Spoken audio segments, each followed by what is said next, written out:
দেখতে দেখতে আবারও চলে এলো পবিত্র ঈদ।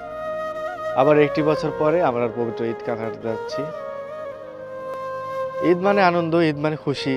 আবার কারো কারো জন্য ঈদ খুশি না, দুঃখও বটে। কারো কারো খুশি, কারো কারো হয়তো অভাব।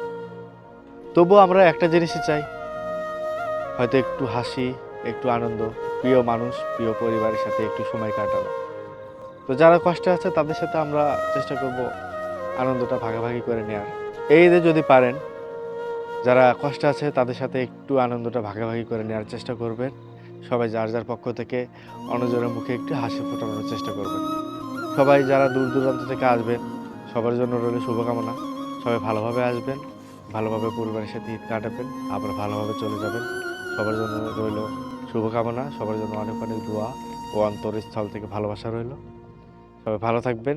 সবাইকে আবারও জানাচ্ছি ঈদ মোবারক।